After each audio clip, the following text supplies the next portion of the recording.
गांव में दो भाई रहते थे। एक का नाम फैज़ान और दूसरे का नाम रिहान था। दोनों की आदत मुख्तलिफ थीं। फैज़ान बहुत बदतमीज़ और खुदगर्ज़ था, जबकि रिहान बहुत अच्छा रहमदिल लड़का था। माँ बाप की वफ़ात के बाद दोनों अपनी दादी के साथ रहते थे। दादी भी फैज़ान की बदतमीज़ी की वजह से बहुत परेशान रहती थी। मोहल्ले के सब लोग उसकी शरारतों और बदतमीज़ी की वजह से परेशान थे। वो सब बच्चों को मारता और झगड़ा करता था।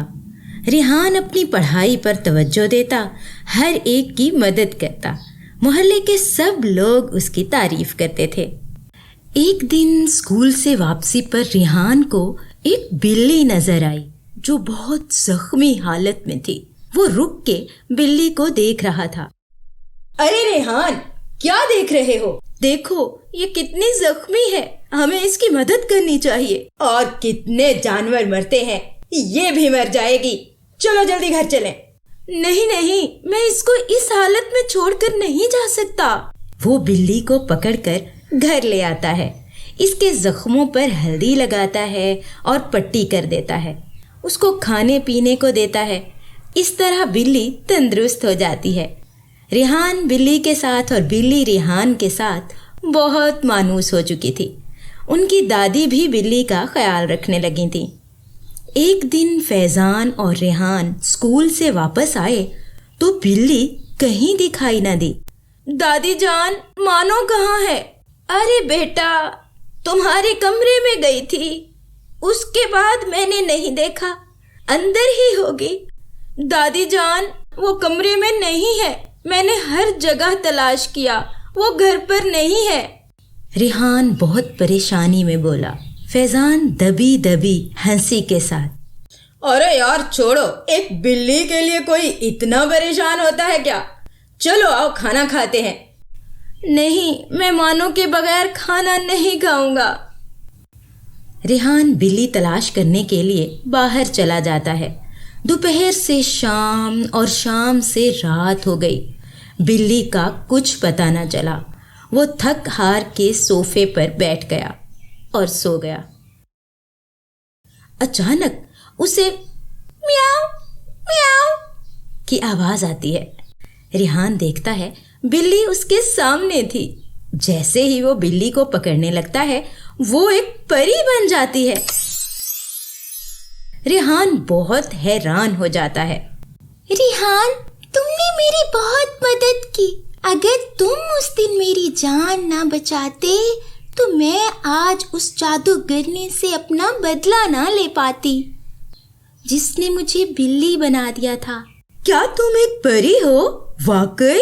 हाँ रिहान, तुम बहुत अच्छे हो। फिर परी अपनी जादुई छड़ी घुमाती है और उसको एक ऐनक इनाम में देती है। ये कोई आम ऐनक नहीं है, ये तुम्हारी हर जगह हर इम्तिहान में मदद करेगी और इसको पहनने के बाद तुम्हारी हर मुश्किल आसान हो जाएगी। ये तुम्हारी पढ़ाई में भी तुम्हारी मदद करेगी, लेकिन तुम इसका जिक्र किसी से मत करना। सच? हाँ, लेकिन अगर कोई इसे चुरा लेगा तो वो अंधा हो जाएगा। रिहान परी का शुक्रिया अदा करता है और फिर सो जाता है। अगले दिन वो स्कूल जाता है और ऐनक लगाता है तो उसके सारे काम जल्दी होने लगते हैं। बहुत ही मुश्किल मैथ के सवाल वो आसानी से हल कर लेता है और चुटकियों में अपने सारे काम कर लेता है। उस दिन के बाद से रिहान अपना सारा होमवर्क और क्लास वर्क बहुत जल्दी जल्दी कर लेता है और इस ऐनक की वजह से वो और भी ज़हीन हो जाता है।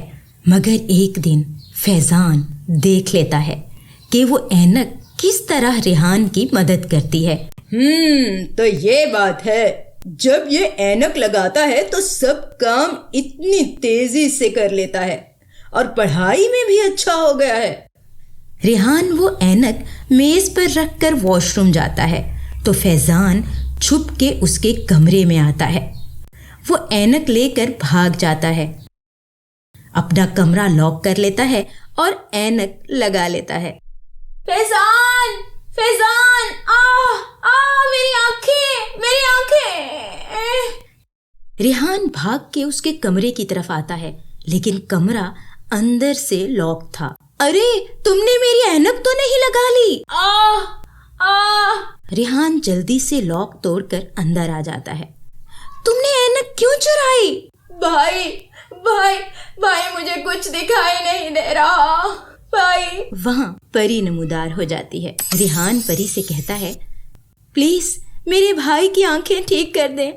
नहीं, ये इसकी शरारतों की सजा है। प्लीज मुझे माफ कर दो, प्लीज प्लीज मुझे माफ कर दो, बस एक मौका दे दो, प्लीज प्लीज मुझे माफ कर दो, मुझे ठीक कर दो प्लीज। परी ये समझ जाती है कि वो वाकई शर्मिंदा है और वो उसकी आंखें ठीक कर देती है। इस तरह फैजान शरारतों से हमेशा के लिए तौबा कर लेता है। अब वो भी रेहान की तरह बहुत अच्छा बच्चा बन चुका था।